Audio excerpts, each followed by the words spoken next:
اس لیے میری ماں بہنیں، میں آپ لوگوں سے یہی مطالبہ کروں گا کہ سب سے پہلے اللہ تعالیٰ کا ہم شکر ادا کریں کہ اللہ تعالیٰ نے ہم سب کو ایمان جیسے دولت سے نوازا ہے۔ یہ ایک بہت بڑی دولت ہے۔ اب دیکھیے، ایمان تو ہم لے کر آ گئے، مسلمان ہیں نا، کو کافر تو نہیں اپنے لوگ، مسلمان ہیں، مسلمان گھرانے میں پیدا ہوئے، میرے ماں باپ مسلمان ہیں، میرے دادا دادی مسلمان تھے، تو ہم بھی مسلمان ہیں۔ لیکن کیا ہم ذرا اپنی زندگی میں جھانک کر دیکھیں، کیا مسلمانوں والے اعمال ہماری زندگی میں ہے یا نہیں؟ اگر مسلمان، نبی کریم صلی اللہ علیہ وسلم نے مسلمانوں کو جو اعمال کرنے کے لیے کہا ہے، اللہ تعالیٰ نے جو اعمال کرنے کے لیے ہم سب کو دیا ہے، وہ اگر ہمارے زندگی میں اعمال نہیں تو کیا ہم مسلمان کہلائیں گے؟ مسلمان نہیں کہلائیں گے نا اپنے لوگ۔ یہ مذاکرہ سی بات ہے، کوئی بیان نہیں کہ ہم آپ کے سامنے بیان کروں اور آپ سن کر چلے جائیں، ایسا نہیں ہے۔ ہفتہ میں اس لیے کیا جاتا ہے کہ بار بار اگر روزانہ بیان کیا جائے تو بتاتا ہے پانی زیادہ نہیں تو پانی کی اہمیت نہیں ہوتی۔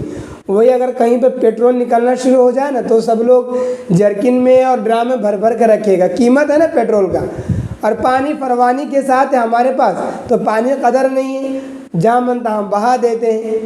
تو اسی لیے بات ہفتے میں اس لیے رکھی جاتی ہے، ہفتہ میں ایک مرتبہ، کہ ہم اسے قدر و منزلت سے دیکھیں، قدر و منزلت سے سنیں۔ بتایا ایمان کی بات مومنین کو ایسا نفع دیتا ہے جیسا کہ بارش کھیت کو نفع دیتا ہے۔ جب کھیت کے اندر پانی ہوتا ہے تو ہریالی ہوتی ہے، اسی طرح ایمان والا جب دین کی باتیں کو سنتا ہے، ایمان کی باتوں کو سنتا ہے، تو ان کے دل میں بھی اعمال کرنے کا جذبہ پیدا ہوتا ہے۔ ورنہ تو ایسا نہیں کہ ہم میں اور کافر میں کوئی فرق نہیں ہے۔ اللہ تعالیٰ نے کافر کو بھی ناک کان ہاتھ منہ سب کچھ دیا، اپنے کو بھی ناک کان ہاتھ منہ سب کچھ دیا، لیکن ان میں اور ہم میں فرق یہ ہے نہیں دیا، اور ہم پر اللہ تعالیٰ نے تمام احکامات کو نافذ کیا۔ اسی لیے نبی کریم صلی اللہ علیہ وسلم نے فرمایا حدیث میں، الدنیا سجن المؤمن و جنت الکافر، کہ دنیا مومن کے لیے قید خانہ ہے اور کافر کے لیے جنت ہے۔ کیوں فرمایا اللہ کے رسول نے ایسا؟ کہ فرمایا کافر لوگ جو ہے جب چاہے جو چاہے وہ کر سکتا ہے، لیکن ایک مسلمان بندے یا بندی جب چاہے وہ نہیں کر سکتا۔ اگر کافر لوگ چاہے کہ میں سور کا گوشت کھاؤں تو وہ کھا سکتا ہے مزے سے۔ اگر وہ کہے کہ ہم برہنہ گھومیں، ہم کو چس کپڑا پہن کر گھومنا ہے اور ننگے سر گھومنا ہے، تو کوئی روکنے والا نہیں، تو کوئی روک ٹوک کرنے والا نہیں۔ لیکن جب ایک مسلمان، ایک ایمان والی بندی یا ایمان والا بندہ اگر کہے گا مجھے سود کھانا ہے، تو فوراً اس کو اسلام پکڑ کرے گا کہ بھائی اسلام میں سود کھانا حرام ہے۔ اگر کوئی ایمان والی بندی یہ سوچے کہ میں غیروں کی طرح میں جینس اور ٹی شرٹ پہن کر گھوموں، کھلے سر گھوموں، تو اسلام اس کو پکڑ کرے گا کہ بھائی تم مسلمان ہو، بہن تم مسلمان ہو، تم ایسا مت کرو، کیونکہ اللہ تعالیٰ نے قرآن کریم میں منع فرمایا کہ اے عورتوں تو اپنے سروں پر، اپنے چہروں پر دوپٹہ ڈال لیا کرو۔ میں آپ کے سامنے ایک واقعہ سناتا ہوں۔ جب ابھی یہ پردے والی آیت نازل نہیں ہوئی تھی، اور پردے والی آیت جیسے نازل ہوئی، پہلے زمانے میں نبی کریم صلی اللہ علیہ وسلم کے زمانے میں عورتیں بھی اور لڑکیاں بھی مسجد میں جا کر نماز پڑھا کرتی تھی۔ لیکن جب قرآن کریم میں پردہ کا حکم نازل ہو گیا تو بتاتی ہیں کہ صحابیات اور ازواج مطہرات فوراً اسی وقت پردے میں آ گئی۔ ایک عورت تھی جو پردے کے ساتھ چادر ادھر لے کر نہیں گئی تھی کہ پردے کو حکم کچھ تھا نہیں، ایسے ہی تو بتایا کہ وہ عورت جو وہاں پہ گئی تھی جب پردے کو حکم نازل ہوا، اور نبی کریم صلی اللہ علیہ وسلم نے فرمایا ان کے سامنے کہ پردہ کرنا فرض ہے تو بتاتی کہ وہ صحابیہ وہاں سے واپس نہیں آئی، بلکہ ایک بچے کو دوڑایا اور کہا کہ جاؤ بچے میرے گھر سے جاؤ چادر لے کر آؤ۔ پھر وہ بچے نے چادر لے کر مسجد نبوی میں گیا اور پھر وہ صحابیہ چادر میں لپیٹ کر گھر پر آئی۔ ان کے شوہر نے پوچھا کہ کیا ہوا؟ بولا آج رات میں پردے والے آیت نازل ہوا۔ بولے میں گوارا یہ نہیں کی کہ اللہ کا حکم آ جانے کے بعد میں ایک قدم بھی آگے بڑھوں۔ اب ذرا ہم اپنے اندر جا کر دیکھیں کہ ہماری زندگی میں اللہ کے احکامات کتنے طور پر ہم عمل کر رہے ہیں۔ جو ہماری بہنیں ہیں، جو ہماری ماں ہیں، ان سے مطالبہ کرتا ہوں کیا ہماری زندگی میں اللہ کے احکامات ہے، نبی کے طریقہ ہمارے زندگی میں ہے؟ آج ہم لوگ تو بہت افسوس کے ساتھ کہنا پڑ رہا ہے کہ یہیں کی بیماری نہیں ہے، بلکہ پورے ماحول کی بیماری بن چکی ہے کہ ہر ایک کے پاس جیسا چیز کو اپنے یوٹیوب پر، اپنے چینل پر، اپنے سیریل پر جو چیز دیکھتی ہے ماں باپ سے وہی مطالبہ کر بیٹھتی ہے، اور پھر ویسے کپڑے سلانا، پھر ویسے بے حجاب رہنا اور طرح طرح کے خرافات میں لگنا۔ یہ چیزیں ہماری زندگی میں کہاں سے آ گئی؟ اس لیے میری ماں بہنیں، ہم لوگ بے لگام نہیں ہیں۔ اللہ تعالیٰ نے ہم کو بھیجا ہے یہاں پر اعمال کرنے کے لیے، ہم کو کھیل کود کرنے کے لیے اور کھیل تماشا بنانے کے لیے نہیں بھیجا ہے۔ اللہ تعالیٰ قرآن میں فرماتے ہیں افحسبتم انما خلقناکم عبثا وانکم الینا لا ترجعون، کہ انسان کیا یہ تو سمجھتا ہے کہ میں تم کو یوں ہی پیدا کر دیا ہوں، کیا تم کو میرے پاس واپس لوٹ کر آنا نہیں ہے، اور تم کیے کہ حساب میں تم سے نہیں لوں گا؟ یہ تمہاری بیوقوفی ہے۔ اس لیے میری ماں بہنیں، آپ سے مطالبہ یہ ہے کہ سب سے پہلے ہم اللہ کے احکامات کو اپنے زندگی میں لائیں، نبی پاک صلی اللہ علیہ وسلم کی سنت کے طریقے اپنی زندگی میں لائیں۔ فرماتی ہیں کہ حضرت فاطمہ رضی اللہ تعالی عنہا جب ان کے انتقال کے وقت قریب ہوا اور انتقال کے قریب ہوئی وہ جو حضرت فاطمہ رضی اللہ تعالی عنہا، تو اپنے خادمہ سے کہنے لگی کہ ایسا کرو میرے لیے گرم پانی کرو اور گرم پانی کر کر بیچ آنگن میں رکھو، میں غسل کروں گی۔ اور حضرت علی رضی اللہ تعالیٰ عنہ گھر میں نہیں ہے۔ جب حضرت علی رضی اللہ تعالیٰ عنہ گھر میں آئے تو ان کو بول دینا کہ تمہاری اہلیہ یعنی حضرت فاطمہ رضی اللہ تعالیٰ عنہ غسل کر کے مری ہے، ان کو غسل نہ دی جائے، یعنی کہ ان کے لوگوں کے سامنے ان کا پردہ کپڑا نہ اتارے جائے۔ دیکھیے وہ ہمارے نبی کی بیٹی ہے اور وہ یہ چاہتی ہے کہ مرنے کے بعد بھی ہمارے جسم کو کوئی نہ دیکھے، اور آج اور ہم اور آپ ہیں کہ زندگی میں چاہتے ہیں کہ ہمارے جسم کو لوگ دیکھیں۔ ہاں میں ان لوگوں سے مطالبہ کرتا ہوں جو کھلے سر گھومتے ہیں اور چست لباس پہنتے ہیں، بے حجاب رہتے ہیں، کیا اس سے ہم کیا لوگوں کو بتلانا چاہتے ہیں؟ یہ بال سب کوئی جانتا ہے کہ عورتوں کے بال لمبی ہے، اس کے باوجود میں بے پردگی کے ساتھ زندگی گزار رہے ہیں۔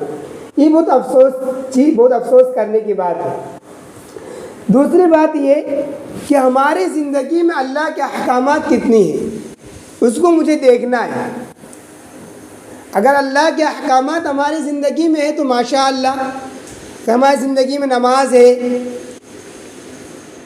ہماری زندگی میں اچھے اعمال ہیں، اچھے اخلاق ہیں، تو ماشاء اللہ بہت اچھی بات ہے۔ اگر وہ چیزیں ہماری زندگی میں نہیں ہے تو بہت دکھ کی بات ہے۔ کیوں؟ بتایا کہ مرنے کے بعد سب سے پہلے جو حساب لیا جائے گا وہ نماز کا حساب لیا جائے گا، اور آج ہماری ماں اور بہنوں کی زندگی سے جو ختم ہو گیا ہے وہ ہے نماز۔ دور دور تک نماز میں سب کی بات نہیں کر رہا ہوں، الا ماشاء اللہ کچھ لوگ ایسے بھی ہیں جو ماشاء اللہ نماز کی پابندی کرتی ہیں، قرآن کی تلاوت کرتی ہیں، لیکن اکثر لوگ ایسے جو نماز نہیں پڑھتی. کیا اس میں اپنا وقت لگاتے ہیں ہم؟ اصل وجہ یہ ہے کہ نماز کو ہم اپنا کام سمجھتے ہی نہیں کہ یہ بھی ایک کام ہے. کھانا کام سمجھتے ہی نا اپنا کھانا. صبح سویرے اٹھ کر جھاڑو لگانا کام ہے ہمارے لیے، تو روزانہ لگا لیتے ہیں. کوئی بولتا نہیں، اپنے کسی بولنے کی ضرورت نہیں پڑتا. ایسا نہیں ہے کہ جس کے گھر میں شوہر نہ ہو، کمانے کے لیے باہر گیا ہے، تو عورت کے گھر میں جھاڑو نہیں لگتی، ایسا ہے؟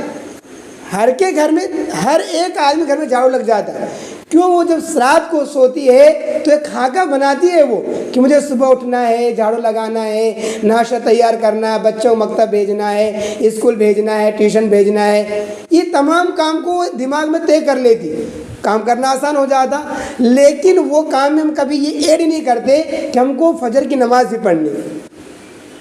اگر جس دن ہم یہ سمجھ لیے کہ نماز بھی ہماری ذمہ داری ہے، نماز ہمارے اوپر فرض ہے. بتایا کھانا جتنا فرض سمجھتے ہیں نا، ضروری سمجھتے ہیں، اس سے کہیں زیادہ آپ کو نماز ضروری ہے. اگر آپ کھانا نہیں کھائیں گے تو کافر نہیں بنیں گے.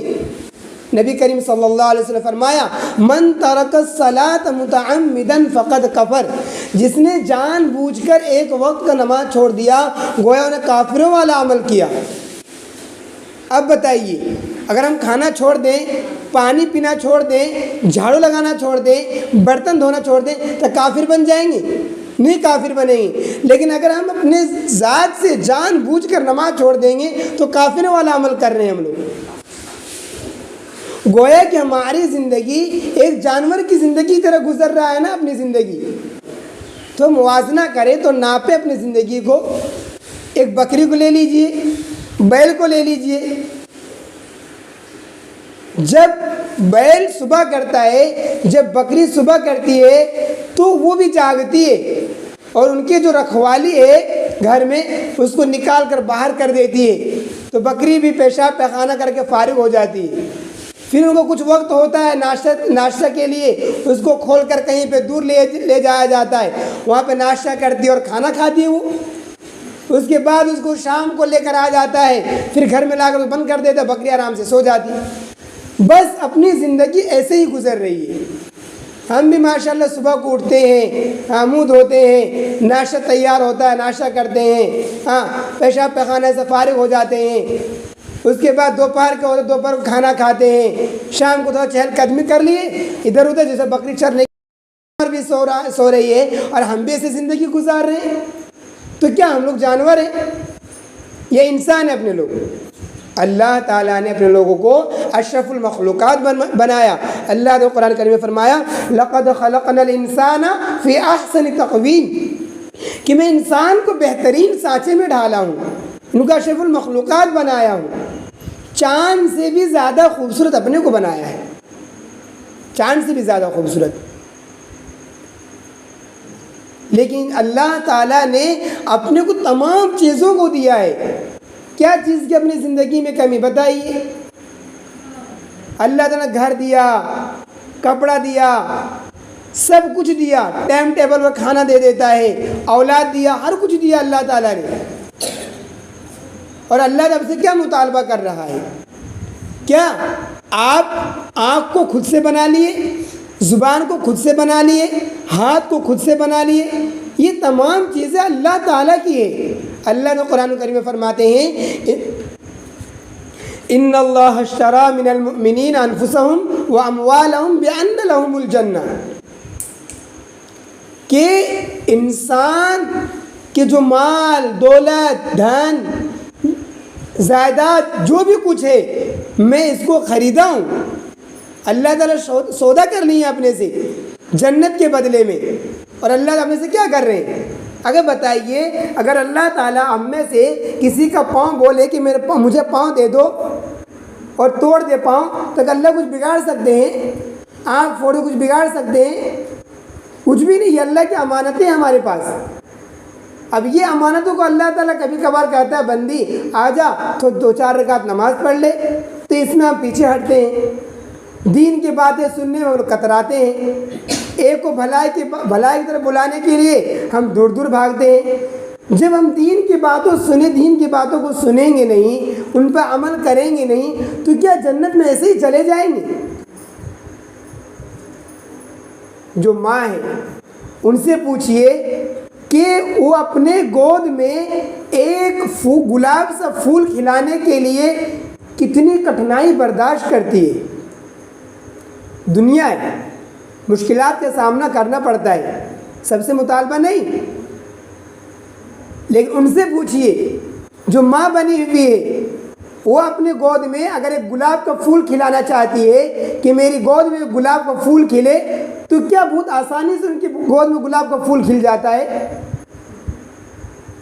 ایک نعمت ہے، اولاد ایک نعمت دیا اللہ تعالیٰ نے، لیکن یہ اولاد جیسے نعمت کو پالنے کے لیے ایک ماں اور باپ کو کون کون سے مشکلات کا سامنا کرنا پڑتا ہے ایک نعمت کو حصول کرنے کے لیے۔ اور یہ کوئی گارنٹی نہیں ہوتی کہ اولاد دنیا میں آئے گا تو زندہ آئے گا کہ مرا ہوا آئے گا۔ ذرا دیکھیے ان مرحلوں سے آپ گزرے ہوئے ہیں، اس لیے میں یہ بات کو آپ کے سامنے پیش کر رہا ہوں تاکہ احساس دلوں میں پیدا ہو۔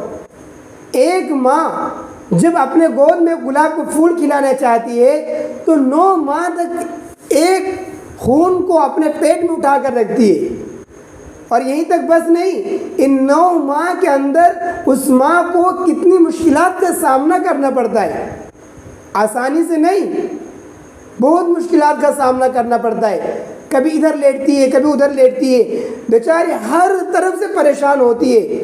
اور پھر جب آخری مرحلہ آتا ہے تو اللہ کی پناہ بتاتے ہیں کہ پورے دنیا کے دکھ درد اگر دے دیا جائے کسی اور کو، اور اس کا دکھ درد کہیں پہاڑوں پر ڈال دیا جائے تو پہاڑ بھی ریزہ ریزہ ہو جائے گا۔ اتنے دکھ اور درد تکلیف کے بعد ایک اولاد کو دنیا میں لا کر کھڑا کرتی ہے۔ تو ایک نعمت کو حصول کرنے کے لیے ہم اتنی جتن اور اتنی کوشش کرتے ہیں، تو کیا دنیا کی نعمت کمانے کے لیے اتنا مشکلات کا سامنا کرنا پڑتا ہے؟ اور یہیں تک بس نہیں کہ ایسا ہو گیا کہ بچوں کو جنم دیا، بچوں کو پیدا کر دیا تو ہو گیا، ایسا نہیں، اب اس کو 2.5 سال تک اپنے خون کو دودھ کی شکل بنا کر بچے کے حلق میں پیوست کرنا، اور رات بچہ جاگتا ہے تو ماں جاگتی، باپ جاگتا نہیں، ماں جاگتی ہے، خود کو کیلے میں سو کر اور بچے کو سوکھے میں سلاتی ہے۔ اتنی مشکلات کا سامنا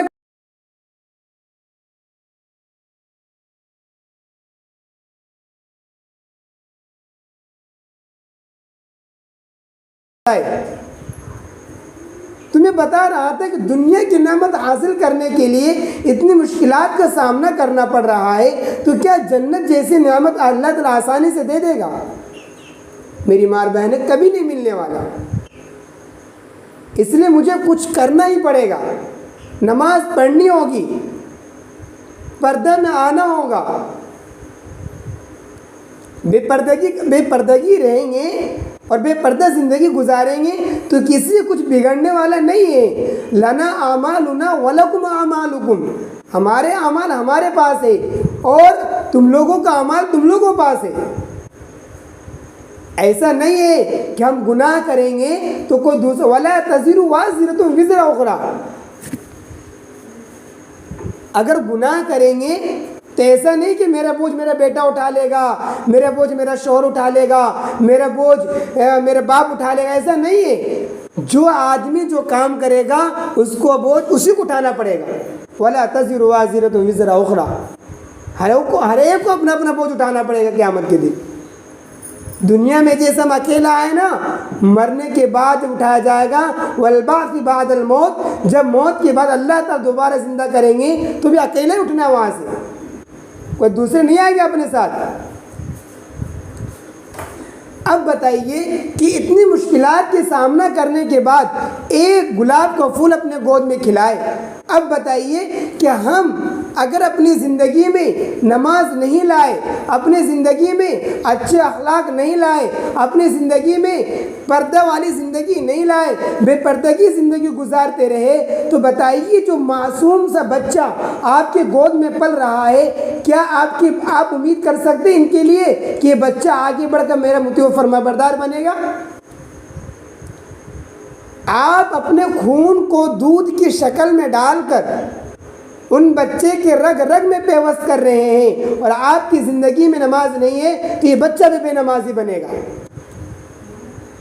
اگر آپ کی زندگی میں اخلاق والے اعمال نہیں ہیں اور گالی گلوچ والے عام زندگی گزار رہے ہیں، تو یہ بچہ آپ کا خون پی رہا ہے، یہ بچہ کل بڑا ہو کر بلکہ آپ گلے کا کانٹا بنے گا۔ ایک مشکلات کا سامنا بس نہیں تھا، بچے کو دنیا میں لانے کے لیے اتنے مشکلات کیے ہم، لیکن جب دنیا میں آ گیا تو اس کو بنانے کے لیے کچھ بھی ہم نہیں کر رہے ہیں۔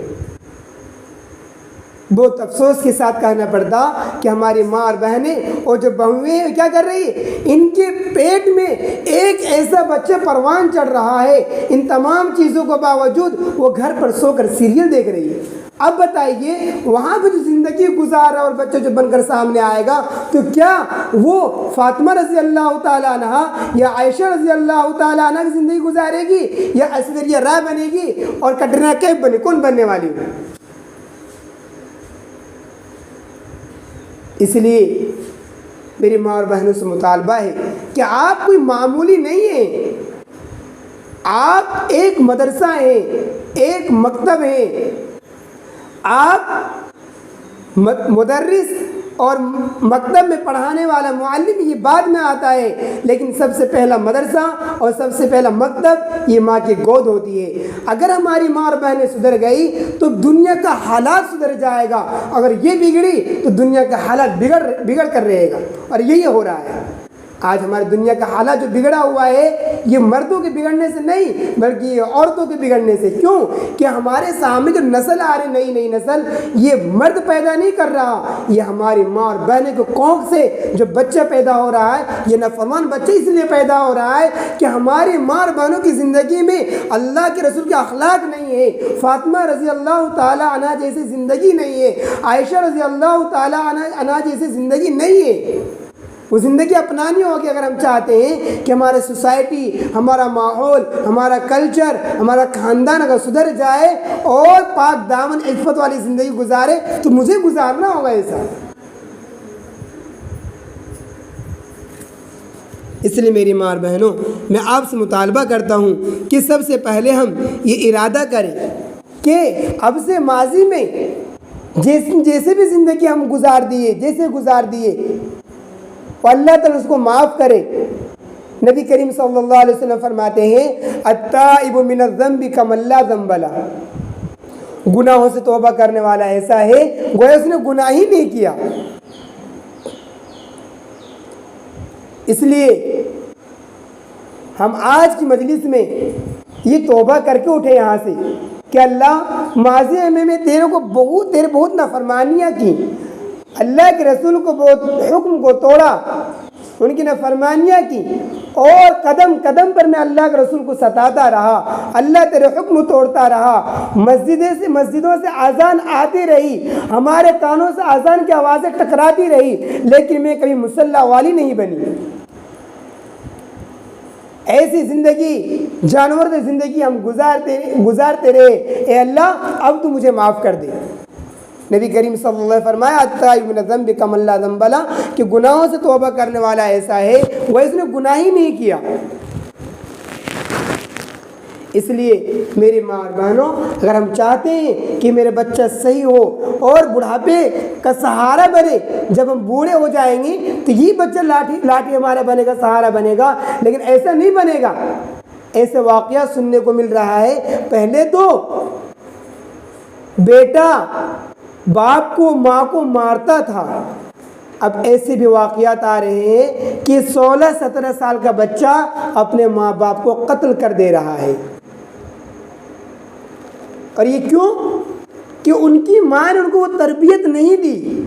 جب وہ بچہ معصوم سا تھا، جب یہ بچہ کچی کلی کی طرح تھا، تب ان کے ماں باپ نے ان کو یہ تعلیم و تربیت نہیں دی کہ بیٹا تو نماز پڑھنا ہے، بیٹا تجھے تعلیم حاصل کرنی ہے، بیٹا دیکھو میں نماز پڑھتی ہوں، میں تقوی پرہیزگار والی ہوں، بیٹا تمہیں بھی تقوی پرہیزگار اختیار کرنا ہے، ماں باپ کی عزت احترام کرنا ہے۔ ان کی تعلیم نہیں دی ہم لوگ تو ایسا زمانہ آ گیا کہ 16-17 سال کا بچہ اپنے ماں باپ کو قتل کر رہا ہے۔ اس لیے اگر ہم یہ چاہتے ہیں کہ ہمارے معصوم بچے، ہمارے یہ پھول یہ کلی کہ ہمارے آنکھوں کے تارہ بنے، تو ان کے لیے ہم کرنا یہ ہے کہ ہم کو اللہ کے احکامات کو فالو کرنا پڑے گا اور نبی کریم صلی اللہ علیہ وسلم کے طریقے پہ چلنا پڑے گا، پردہ میں آنا پڑے گا۔ اگر چاہتے ہیں ایسا نہیں کریں گے تو کسی کچھ بگڑنے والا نہیں ہے، پھر آپ در در کے ٹھوکریں کھاتے رہیں گے اور ہر ایک کے پاس اپنے آنسو نکالیں گے۔ دیکھے ہوں گے نا آپ کے کانوں میں ایسا نہیں ہے کہ آپ اپنے کانوں کو بند رکھتے ہیں، آپ کے کانوں میں ایسے واقعات کانوں سے گزری ہوگی کہ آپ لوگوں نے بھی سنے ہوں گے کہ بہت ساری ساس ایسی شکایت کر رہی ہے اپنی سہیلیوں کے ساتھ اور اپنے ساتھیوں کے ساتھ، کیا کروں بہن میرے بیٹا ایسا ہے کہ میرے بیٹا اپنی بیوی کو لے کر باہر میں رہتا اور مجھے کچھ دیکھ ریکھ نہیں کر رہا ہے، کیا معلوم جب سے یہ ناگن آئی ہے تب سے میرے بیٹا کو قبضے میں کر لی۔ بیٹا کو قبضے میں نہیں کیا بلکہ آپ نے بیٹے کو تعلیم دی ہی نہیں کہ آپ کے بیٹا آپ کی عزت احترام کرے۔ اس لیے میری ماں اور بہنیں آپ سے مطالبہ یہ کرتا ہوں کہ سب سے پہلے ہم یہ کہ نماز پر کھڑے ہو جائیں۔ اگر ہماری زندگی میں نماز ہوگی تو یہ بچے ہمارے ننھے جو بچے ہیں یہ بھی نمازی بن جائیں گے۔ اگر ہماری زندگی میں اللہ کے رسول کے احکامات ہوں گے، ان کے فرمان ہماری زندگی میں ہوگی تو یہ دیکھ کر بچہ دیکھ کر ماں باپ کا پورا کاپی کرتا ہے۔ اس لیے ہماری زندگی میں وہ اعمال لے کر آنا بہت ضروری ہے۔ تو آج ہم اس مجلس میں بیٹھ کر پکا ارادہ کر کے اٹھے کہ انشاءاللہ آج سے ہم نماز نہیں چھوڑیں گے، اور پردے کے میں کرو، سروں پر دوپٹہ رکھو، گلے پر دوپٹہ رکھو۔ دوپٹہ جو دیتا ہے خریدتے ہیں یہ کمر میں باندھنے کے لیے نہیں، گلے پر رکھنے کے لیے نہیں بلکہ سر پر رکھنے کے لیے۔ ہمیں سر پر دوپٹہ ہی نہیں ہے، جانوروں کی زندگی ہم لوگ گزار رہے ہیں۔ خیر اگر سننے میں کوئی تکلیف ہو رہی تو یہ تو کوئی حرج بات نہیں ہے، وہ الحق مر، حق بات کڑوی لگتی ہے۔ جن کی زندگی میں نماز ہے ماشاءاللہ بہت اچھی بات ہے، وہ نماز پڑھ رہے ہیں، قرآن کی تلاوت کر رہے ہیں، اور جن کی زندگی میں نماز نہیں ہے نماز کے لیے کھڑے ہو جائے، مصلی پکڑے ہو نماز پہ مکمل طور پہ۔ جب ہم کھڑے ہو جائیں گے تو میرے گھر کا ماحول خود بخود سدھر جائے گا۔ ہر گھروں سے یہ شکایت آ رہی، کیا کروں مولانا صاحب ہمارے گھر میں چین سکون نہیں ہے، ادھر کما رہے جیسا پیسہ نکل جائے، کیسے چین سکون ہوگا؟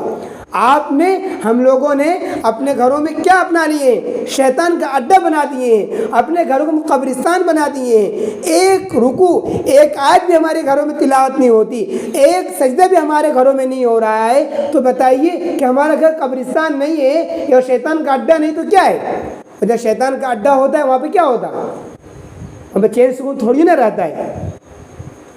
اس لیے اپنے گھروں کو ہم جنت کے باغات اور جنت کے باغیچے بنانا چاہتے ہیں تو سب سے پہلے ہم کو مصلی پر آنا پڑے گا، ہم مصلی والے بنیں اور اللہ سے مانگنے والے بنیں۔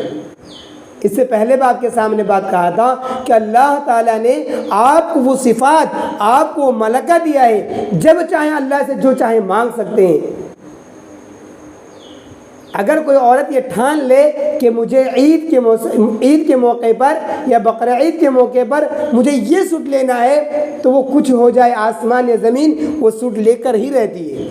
اللہ تعالیٰ نے آپ کے اندر یہ ملکہ دیا ہے اور منوا کر رہتی ہے کہ جہاں سے لا چوری کر کے لے کہا کہ تو کہاں سے لے کر میں جانتا ہوں میں جانتی نہیں، مجھے چاہیے تو چاہیے، اور شوہر لا کر دیتا ہے۔ بس میرے ماں اور بہنیں آپ سے یہ جد اب اللہ سے کیجیے، یہ مانگنے کا طریقہ، یہ رونے کا طریقہ اللہ کے سامنے رکھیے، دیکھیے اللہ آپ کا مسئلہ، ہم سب کا مسئلہ حل کر دے گا، ہمارا ماحول، ہماری سوسائٹی، ہمارا کلچر اللہ بدل کر رکھ دے گا۔ ہم مانگیں تو صحیح، مجھے کچھ بگڑتا ہے، مجھے کچھ تکلیف ہوتی ہے، ہم 10 عورتوں کو سناتے ہیں، کیا کروں بہن میرے گھر میں نا یہ ہے یہ ہے یہ ہے، کیا کروں، بہت پریشانی سے گزر رہی ہوں۔ کبھی اللہ کے سامنے آپ کہہ کے سنائے، کبھی اللہ کو بولے اللہ میرے گھر میں یہ پریشانیاں ہیں، یہ پریشانیوں کو دور کر دے۔ جو پریشانی کو دور کرے گا ان کے سامنے کبھی بولتے ہی نہیں، اور جو پریشانی دور نہیں کرے گا ان کے سامنے بہت سناتے، دن بھر میں 100 مرتبہ تک بیان کر دیتے ہیں ان کے سامنے۔ تو پریشانی کسی بولنے سے دور نہیں ہوتا، جو وَتُعِزُّ مَن تَشَاءُ وَتُذِلُّ مَن تَشَاءُ، تب ان اللہ علی کل شیء قدیر، عزت ذلت اور اللہ تعالیٰ ہر چیز پر قادر ہے۔ یہ اللہ پر ہم رکھیں، ہم راتوں کو اٹھیں، اگر کوئی مشکلات ہمارے سامنے، میرے گھروں میں کوئی بیماریاں ہیں، میرے شوہر کو کوئی پریشانی ہے، میرے بچیوں کو کوئی پریشانی ہے، میرے بچے کو پریشانی ہے، میرے گھر میں کوئی اچھا ماحول نہیں بن پا رہا ہے، ہم راتوں کو اٹھیں، وضو کریں، جب پورے سناٹا پورے رات پوری دنیا سوئی رہتی ہے، آپ اٹھیے اور 2 رکعت نماز پڑھیے، مصلی بچھائیے اور 2 رکعت نماز پڑھیے، اور اللہ کے سامنے روئیے، اللہ کے سامنے کہیے اے اللہ میرے یہ بیماری ہے، اے اللہ یہ پریشانی ہے۔ دیکھیے قسم کھا کر کہتا ہوں کہ اللہ تعالیٰ اگر مسئلہ حل نہیں کرے گا پھر مجھے کہنا، جو کام ہم لوگ کرنے کا ہے وہ کام کرتے نہیں، جو کام نہیں کرنے کا وہ کام کرتے۔ صبح اٹھے 2-4 عورتیں مل گئی، اب بس رات جو صبح شام کو جو بات کہنے کی باقی رہ گئی تھی وہ صبح جب تک جا کے کہے گی نہیں تب تک پیٹ کا پانی پچے گا نہیں، آئے جاتا ہے۔ لیکن اپنی مشکلات کا اور اپنے حل کہاں سے ہوگا یہ ہم جانیں، اسی لیے ہفتہ میں ایک دن یہ مجلس رکھی جاتی ہے، جب بھی آپ کو دعوت دی جائے اب جمع ہو جائیں۔ ہم لوگ تو سب سے بڑی یہی کمی ہے کہ لوگ جمع ہی نہیں ہوتے۔ پہلی بات، اگر سنیں گے نہیں، جانیں گے نہیں تو کریں گے کیا؟ مرنا تو ہے، حساب تو دینا تو ہے، ایسا تو نہیں کہ آپ میں سے یا ہم میں سے کوئی اللہ کے پاس گیا ہو اور اللہ سے لکھا لیا اللہ تعالیٰ ایسا لکھ کر دے دیجیے اللہ میاں کہ ہم کبھی نہیں مریں گے، ہے ہی نہیں کسی کے پاس ایسا۔ آج میں تو کل تو مرنا ہے اور حساب دینا ہے اس زندگی کا۔ اس لیے میرے ماں اور بہنوں میں آپ سے گزارش کرتا ہوں کہ آپ نماز پہ کھڑے ہو جائیں اور اپنے زندگی میں اپنے شوہروں کی خدمت لائیں۔ آپ کے اعمال سے، آپ کے افعال سے، آپ کے اقوال سے آپ کے شوہر ناخوش نہ ہو۔ حدیث میں آیا کہ جو عورت یہ چاہتی ہے کہ میں جنت میں جاؤں، کہاں پہ جاؤں؟ میں جنت میں جاؤں اور جنت میں جانے والی بن جاؤں، تو فرمایا اس کے لیے کہ کچھ کرنا نہیں ہے لمبی چوڑی، ان کو بہت تہجد پڑھنا ہے یا اشراق پڑھنا ہے، چاش پڑھنا، اوابین پڑھنا ہے، بلکہ ان کو صرف 2 اعمال کر لے۔ وہ 2 اعمال کیا ہے؟ بتایا کہ وہ اللہ کے احکامات کو پورا کرے۔ نماز، اللہ نماز پڑھے، پردہ ہے پردہ کیا فالو کرے، یعنی نماز کی پابندی کر لے، اور نماز کی جب پابندی کر لے گا اور جو اپنے شوہر کو اپنی ذات سے خوش کر لے گا، بتایا کل قیامت میں اللہ تعالیٰ اعلان کریں گے ایسی عورت کا ایسی عورت کا ایک وہاں پر قافلہ نکلے گا اور ڈائریکٹ بغیر حساب کتاب کی جنت داخل ہو جائے گا۔